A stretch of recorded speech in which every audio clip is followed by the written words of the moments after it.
नमस्कार दोस्तों, the लीशियम platform पर आपका स्वागत है। जैसा कि आपको पता है, द लीशियम प्लेटफॉर्म पर आपको यूपीएससी के साथ साथ यूजीसी नेट की भी तैयारी कराई जा रही है। जहां यूजीसी नेट का जो सोशियोलॉजी विषय है, ये मैं आपको पढ़ा रहा हूं और यहाँ पर आप मेरे बारे में जान सकते हैं। इसके पहले मैंने कार्ल मार्क्स पर आपको दो तीन वीडियो आपके सामने लाए हैं। हम कार्ल मार्क्स पर मैंने कार्ल मार्क्स के क्लास कॉन्फ्लिक्ट थ्योरी को बताया था, ऐतिहासिक द्वंद्ववाद के बारे में बताया था और कार्ल मार्क्स की कुछ प्रमुख अवधारणाएं हैं, उनकी कुछ पुस्तकें हैं, उसके बारे में मैंने आपको बताया था। कार्ल मार्क्स का एक बहुत महत्वपूर्ण कथन है कि आज तक के संपूर्ण समाज का इतिहास वर्ग संघर्ष का इतिहास है। वो कहते हैं जितना भी इतिहास आज तक का है वो इतिहास वर्ग संघर्ष का इतिहास है, यानी क्लास कॉन्फ्लिक्ट का इतिहास है। क्लास में जब द्वंद्व होता है तभी समाज में परिवर्तन आता है। वो कहते हैं परिवर्तन का कारण क्रांति है, क्रांति परिवर्तन को लाती है, क्रांति की कोख में परिवर्तन होता है। डैरेन डार्क का कथन है कि क्रांति की कोख में परिवर्तन जन्म लेता है। कार्ल मार्क्स भी इसको ही मानते हैं, डायरेक्ट तो नहीं कहते, लेकिन वो कहते हैं परिवर्तन के लिए क्रांति आवश्यक है। तो डैरेन डार्क कार्ल मार्क्स से बहुत प्रभावित थे। खैर, हम यहाँ पर देखेंगे वो इसी विचारधारा के हैं डैरेन डार्क, हमें वहां नहीं जाना है। कि कार्ल मार्क्स कहते हैं कि जो सोसाइटी है, सोसाइटी में दो ही वर्ग पाए जाते हैं। एक वर्ग ऐसा होता है जिसका संपत्ति पर स्वामित्व होता है और एक वर्ग ऐसा है जिसका संपत्ति पर स्वामित्व नहीं है। इन्हें हम हैव नॉट्स कहते हैं और जिनका संपत्ति पर स्वामित्व है उन्हें हम हैव कहते हैं। यानी एक सर्वहारा वर्ग है और एक पूंजीपति वर्ग है। सर्वहारा वर्ग का हमेशा पूंजीपति वर्ग शोषण करता है। मैंने आपको बताया था, जैसे जब क्लास कॉन्फ्लिक्ट थ्योरी पर पढ़ा रहा था, कार्ल मार्क्स समाज के उद्भव का एक क्रम बताते हैं, वो भी बहुत ही वैज्ञानिक तरीके से क्रम बताते हैं। वो कहते हैं सबसे पहले आदिम समाज था और आदिम समाज में किसी प्रकार का कोई वर्ग नहीं था। वहां पर निजी संपत्ति का स्वामित्व तो नहीं था, व्यक्ति निजी संपत्ति के बारे में नहीं जानता था। लेकिन वहां पर समुदाय की जो भावना थी, वो सामुदायिक भावना धीरे धीरे टूटी और परिवार का जन्म हुआ और उस परिवार के जन्म से निजी संपत्ति का उद्भव हुआ और उस निजी संपत्ति के कारण एक समाज जब आगे आया, उसे हम लोगों ने स्लेव सोसाइटी कहा, यानी दास समाज का। उसमें क्या हुआ, कुछ लोगों ने कुछ लोगों को दास बना लिया और समाज में दो वर्ग बने। एक वर्ग मालिक का था और दूसरा वर्ग दास का था। दास और मालिक के संबंध शोषणकारी थे। उत्पादन की पद्धति अलग थी, उत्पादन के संबंध अलग थे, मोड ऑफ प्रोडक्शन अलग थे, रिलेशन ऑफ प्रोडक्शन अलग थे। इन दोनों में जो संबंध एक्सप्लॉइटेशन के आधार पर थे, शोषण के आधार पर थे, तो इनके मध्य भी संघर्ष हुआ और एक समाज उसके बाद जो फिर आया, वो समाज फ्यूडल सोसाइटी। सबसे पहले मैंने बताया कि प्रीमिटिव सोसाइटी के बाद फ्यूडल सोसाइटी। प्रीमिटिव सोसाइटी के बाद आपके पास स्लेव सोसाइटी आई और स्लेव सोसाइटी के बाद आपके पास फ्यूडल सोसाइटी आती है। फ्यूडल सामंतवादी समाज में क्या होता है, एक बड़े सामंत होते हैं, बड़ी भूमि के मालिक होते हैं और उस भूमि पर कुछ लोग होते हैं जो काम करने वाले होते हैं, लेकिन इनके मध्य भी संबंध बहुत ही अच्छे नहीं होते। ये भी संबंध कैसे होते हैं, शोषण पर आधारित होते हैं। जो सामंत होता है, जो मास्टर होता है, वो हमेशा इनका अर्ध किसानों का शोषण कर लेता है और इनमें फिर एक मैंने बताया था आपको कि क्लास कॉन्शियसनेस जागती है जिस हैव नॉट्स के बीच। वो क्या होते हैं कि क्लास इन इट सेल्फ से क्लास फॉर इट सेल्फ में बदलती है। ट्रू फॉल्स कॉन्शियसनेस जब ट्रू कॉन्शियसनेस में बदलती है, क्लास पोलराइजेशन हो जाता है, वर्ग ध्रुवीकरण हो जाता है, फिर इन दोनों के मध्य संघर्ष होता है और उसके बाद एक नया समाज।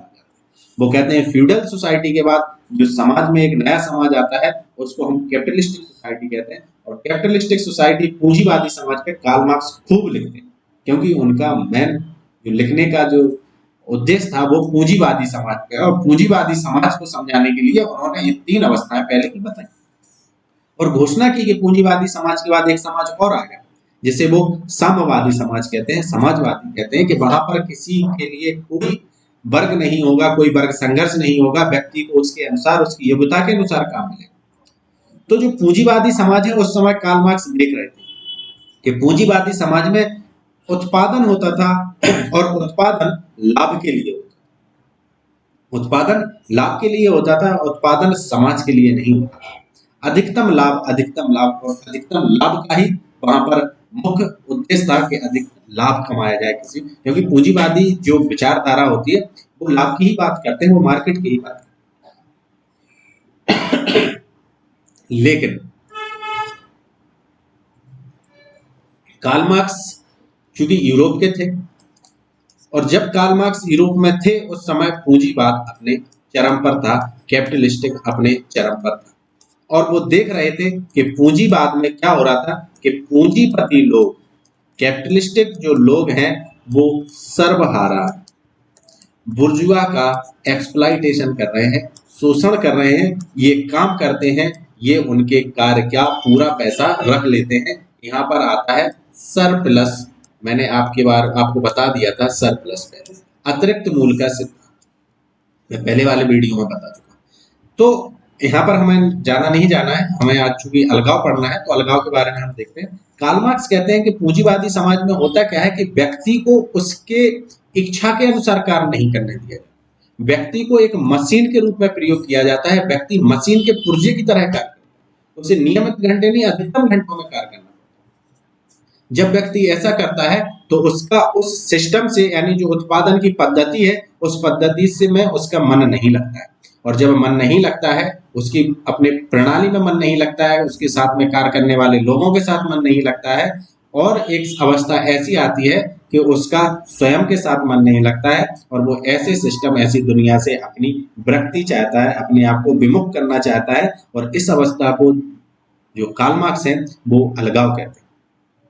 तो मैंने ये मोटा मोटी आपको बताया, क्योंकि देखो कार्ल मार्क्स का एक, जब अलगाव का सिद्धांत पढ़ते हैं तो उसमें ये भी समझना आवश्यक है कि कार्ल मार्क्स अलगाव का सिद्धांत प्रस्तुत करते समय कहते हैं कि जब व्यक्ति कोई कार्य पूरे रूप से कर लेता है, जैसे कोई एक कुम्हार है, कोई घड़ा बना रहा है, यदि वो खुद उसको बनाता है, पहले मिट्टी लाता है, फिर मिट्टी को गीला करके चाक पे रखकर जो घड़ा बनाता है, उसके बाद जो पेंटिंग करता है, और जब एक घड़े का रूप जब उसके सामने आता है तो उसने एक कार्य को पूरी तरह किया, और जब उसको पूरी तरह करता है तो उसे एक आत्मिक संतुष्टि मिलती है कि ये कार्य मेरा है। जबकि कैपिटलिस्टिक सोसाइटी में ऐसा नहीं होता है। कैपिटलिस्टिक सोसाइटी में क्या होता है कि यदि कोई एक चीज बन रही है, हम उदाहरण के तौर पर कहें कि अगर एक कोई शर्ट भी बन रही है कैपिटलिस्टिक सोसाइटी में, तो कपास उगाने वाला कोई, उसको लाने वाला कोई, कपड़ा बनाने वाला कोई, उसको उसकी कटिंग करने वाला कोई, और मतलब एक काम में डिवीजन ऑफ लेबर इतना हो गया कि कोई एक व्यक्ति ये नहीं कह सकता है कि इस साइट को बनाने वाला मैं हूं। और जब ऐसा सिस्टम होता है, मशीन की तरह एक पुर्जे के रूप में जब व्यक्ति कार्य करता है तो उसका उस सिस्टम से अलगाव होने लगता है, और इसी पर कार्ल मार्क्स लिखते हैं। हम यहाँ पर देख लेते हैं कि कार्ल मार्क्स क्या कहते हैं। मैंने ये आपको साधारण शब्दों में तो बताने की कोशिश की है, थोड़ा सा हम इसमें भी देख लेते हैं कि ये क्या कहते हैं। अलगाव का मतलब होता है स्वयं से अलग हो जाना, सेल्फ से अलग हो जाना। जब व्यक्ति खुद से अलग हो जाता है तो वो अलगाव की स्थिति कहलाई जाती है। हीगल कहते हैं कि अलगाव तो तभी होता है जब व्यक्ति किससे, ईश्वर से अलग हो जाता है। यदि मानव ईश्वर से इतर, यानी ईश्वर से अलग पदार्थ में मन लगाता है, उसका मस्तिष्क स्थिर नहीं रहता। ये तो हमेशा हीगल चेतना की बात करते हैं कि जो कुछ है चेतना है। वो कह रहे हैं आप चेतना से हटकर जब पदार्थ में मन लगा लोगे, और जब पदार्थ में आप ज्यादा मन लगा लोगे, तो ऐसी स्थिति और ऐसी भावना में से क्या होती है, अलगाव आ जाता है। वो कहते हैं इसलिए आपको चेतना, कॉन्शियसनेस, आपकी थिंकिंग पर ज्यादा गौर देना चाहिए, आपको चेतना पर ज्यादा गौर देना चाहिए, ना कि मटेरियलिस्टिक चीजों पर, ना कि पदार्थ। मनोवैज्ञानिक तंत्र का तंत्र में गड़बड़ी को अलगाव का कारण मानते हैं, हालांकि आपको यही याद रखना है हीगल का। मार्क्स क्या कहते हैं एलिनेशन के बारे में? एक ऐसी सामाजिक मनोदशा है, अलगाव एक ऐसी सामाजिक मनोदशा है या स्थिति है जहां व्यक्ति अपने सामाजिक जीवन के मूलभूत पक्षों से यहाँ तक कि स्वयं से कटा हुआ महसूस करता है, इसे हम अलगाव कहते हैं। कार्ल मार्क्स कहते हैं कि अलगाव एक सामाजिक मनोवैज्ञानिक दशा है जिसमें व्यक्ति सामाजिक जीवन और यहाँ तक कि जो मूलभूत पक्ष है और स्वयं से भी जब कटा हुआ महसूस करता है, तो हम ऐसी स्थिति को एलिनेशन या अलगाव कहते हैं। कार्ल मार्क्स की परिभाषा, कहीं लिखने का कभी यूपीएससी में मौका मिले, कार्ल मार्क्स का क्वेश्चन आ जाए तो जरूर आप इसको लिखें। वो आगे कहते हैं कि पूंजीवादी व्यवस्था में मशीनीकरण या तकनीकीकरण की वृद्धि तथा बढ़ते शोषण या दरिद्रीकरण से मजदूर को अपने कार्य से मनोवैज्ञानिक संतुष्टि नहीं मिलती, और जब उसे संतुष्टि नहीं मिलती, मानसिक असंतोष की दशा में मजदूर में या वर्कर्स में क्या आ जाता है, एलिनेशन की भावना आ जाती है। क्योंकि पूंजीवादी जो व्यवस्था है, यानी जो मशीनीकरण बहुत ज्यादा हो गया, जो तकनीकीकरण बहुत ज्यादा हो गया, इसमें व्यक्ति जब कार्य करता है तो उसे वो मनोवैज्ञानिक स्थिति नहीं मिलती, वो तो मशीन की तरह कार्य करता है, उसे आदेश दिया जाता है और उसी के अनुसार करता है, अपने खुद के इनपुट उसमें नहीं लगा सकते। और जब ऐसी मशीन की तरह व्यक्ति कार्य करता है तो कुछ समय बाद उसे उस सिस्टम से क्या हो जाता है, अलगाव महसूस होने लगता है, और वो फिर स्वयं से भी अलगावित हो जाता है, कार्य करने वाले लोगों से भी अलगावित होता है। ये सब चीजें को वो कार्ल मार्क्स कहते हैं, यही अलगाव का कारण। कार्ल मार्क्स का मत है कि पूंजीवादी व्यवस्था में अलगाव एक ऐसी स्थिति का परिचायक है जिसमें श्रमिक अपने श्रम द्वारा वस्तु एवं पण्य के संदर्भ में स्वयं को उत्पादन प्रणाली से विलगित महसूस करता है तथा संपूर्ण व्यवस्था के परिप्रेक्ष्य के प्रति उसमें अलगाव की भावना पनपने लगती है। देखो भाई, किताबी भाषा होती है थोड़ी सी कठिन, लेकिन मैं आपको सरल भाषा में बता चुका हूं कि अलगाव कब होता है, जब व्यक्ति से उत्पादन बाजार के लिए करवाया जाता है, अधिकतम लाभ के लिए करवाया जाता है। तो क्या होता है कि व्यक्ति को जब मशीन की तरह कार्य करने लगता है तो उसका उस सिस्टम से या उसके साथ कार्य करने वाले लोगों से, वहां के एनवायरनमेंट से, यहाँ तक कि खुद से क्या हो जाता है, अलगाव हो जाता है, इसी स्थिति को कार्ल मार्क्स अलगाव कहते हैं। और अलगाव के उन्होंने 4 स्वरूपों की बात की है कि अलगाव कैसे, ये थोड़ा यहाँ से इम्पोर्टेंट है, बाकी ऊपर का भी इम्पोर्टेंट है ऐसा नहीं। अलगाव की प्रक्रिया कैसे प्रारंभ होती है? सर्वप्रथम मनुष्य अपने उत्पादन की प्रक्रिया, यहाँ पे मैं अंडरलाइन कर रहा हूं, उत्पादन की प्रक्रिया से अलगावित हो जाता है, क्योंकि यहाँ उसके कार्य को रचनात्मक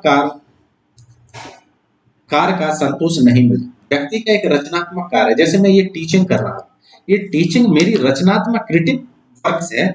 अगर हमें इस पर बाहर दबाव डाल दिया जाए कि आपको पढ़ाना ही पढ़ाना है और एक निश्चित पैसा दे दिया जाए और 8 घंटे 10 घंटे पढ़ाने के लिए कहा जाए, तो हमारे पढ़ाने की जो उत्पादकता है, उसमें जो हमें आनंद की प्राप्ति होती है, फिर वो नहीं रहेगा। फिर मैं एक मशीन की तरह कार्य करने लगूंगा और कुछ समय बाद मैं कहूंगा कि इस प्रकार के सिस्टम से हमें बाहर निकलना है।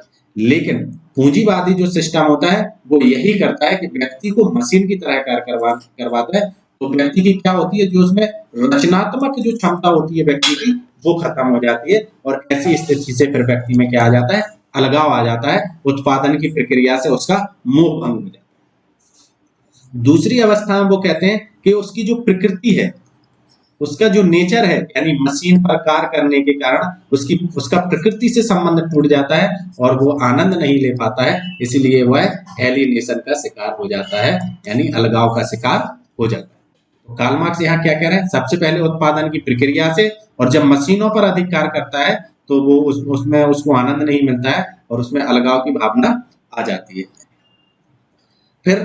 फिर वो कहते हैं कि तीसरी अवस्था में क्या होता है कि तीव्र प्रतिस्पर्धा होती है। क्या होती है? तीव्र प्रतिस्पर्धा होती है, और तीव्र प्रतिस्पर्धा के कारण जो उसके सहचर होते हैं, जो उसके साथी होते हैं, फ्रेंड होते हैं, साथ में बढ़कर काम करने वाले होते हैं, वो उनसे ही अलगावित महसूस करने लगता है, क्योंकि वो उनमें एक कॉम्पिटिशन का भावना आ जाता है, आगे निकलने की होड़ मची रहती है, तो उसका अपने सहचरों से भी अलगाव हो जाता है। अंत में व्यक्ति क्या करता है, जब ये सब चीजें हो जाती हैं कि उसकी उत्पादन प्रक्रिया से अलगाव, अपने आसपास के इन्वायरमेंट से अलगाव, यहाँ तक कि साथ में कार्य करने वाले लोगों से अलगाव, तो अंत में वो क्या होता है कि विवश हो जाता है और उसकी संस्कृति, कला, साहित्य में कोई रुचि नहीं रहती है, और फिर वो क्या हो जाता है, समाज में अपने आप को अलग थलग एवं अलगावित महसूस करता है। तो इस अवस्था को कार्ल मार्क्स अलगाव की स्थिति कहते हैं। अलगाव के और भी कारण बताए, जैसे अब हम यहाँ पर बात करें कि हर्वर्ट जो मार्क्यूज है, वो इसमें कहते हैं कि आधुनिक औद्योगिक सामाजिक व्यवस्था, जो आधुनिक औद्योगिक सामाजिक व्यवस्था है, वो अलगाव का कारण है। आर्थिक क्रम प्रौद्योगिकी प्रभुत्व अधिक होती है। इनको थोड़ा सा यहाँ पर लिखने में दिक्कत हो गई है। हर्वर्ट मार्क्यूज कहते हैं कि जो आधुनिक औद्योगिक व्यवस्था है, उसमें अलगाव का कारण क्या है, प्रौद्योगिकी है।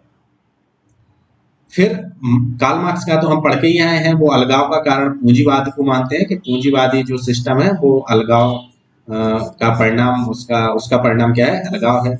और फिर मैक्स वेबर आते हैं। मैक्स वेबर कहते हैं कि अलगाव का कारण आपकी नौकरशाही है। नौकरशाही व्यवस्था क्या करती है? अलगाव को जन्म देती है, क्योंकि नौकरशाही व्यवस्था में भी क्या होता है? व्यक्ति को एक निश्चित फ्रेम में कार्य करना पड़ता है, मशीन की तरह कार्य करना पड़ता है, और वो फिर अलगावित हो जाता है। तो मुझे इतना ही है अलगाव के बारे में, बहुत ज़्यादा नहीं है। मैं उम्मीद करता हूँ आप लोगों को समझ में आया होगा अलगाव। और इसके बाद मैं कार्ल मार्क्स के प्रीवियस ईयर के क्वेश्चन लेके आऊँगा। और आज के लिए इतना ही। नमस्कार।